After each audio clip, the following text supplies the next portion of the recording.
C'est une ville qui vit depuis toujours au rythme des tambours.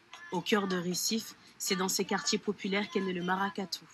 Depuis le début de la pandémie, c'est la première répétition de l'une des écoles historiques, Nação Encanto da Pina.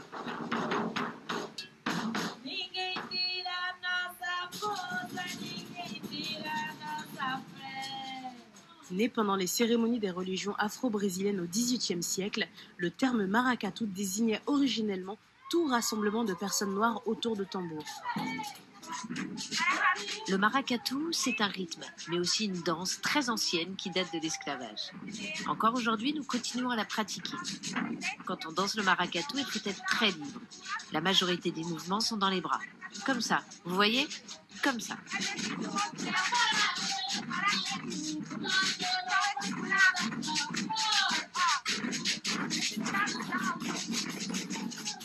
Aujourd'hui, cet art est utilisé par Joana Cavalcanti, unique femme à la tête d'une école de maracatu, comme un outil d'émancipation.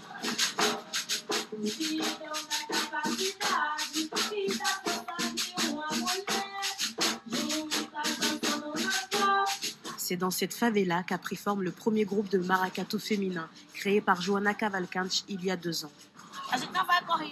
Nous ne pouvons pas effacer des années de patriarcat et de blanchiment de la population comme ça. Encore aujourd'hui, nous, femmes noires, portons cette douleur jusque dans notre chair.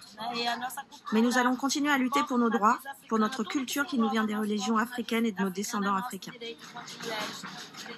Une vingtaine de femmes et de jeunes filles constituent le noyau dur de cette école précurseur.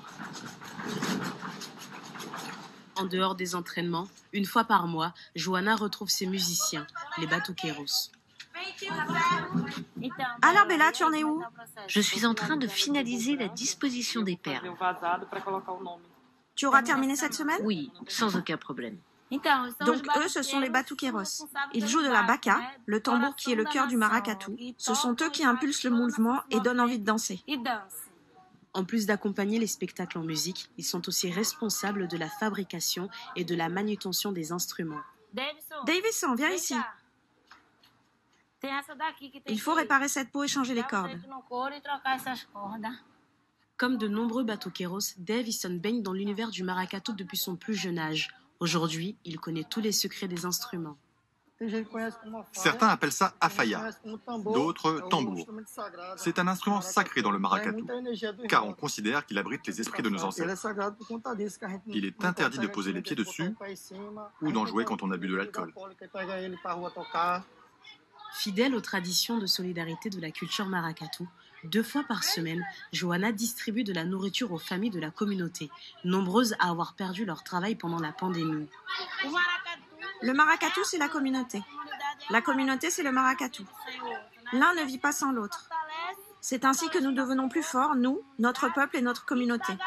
Et tout cela garantit le suivi de notre culture et de notre tradition.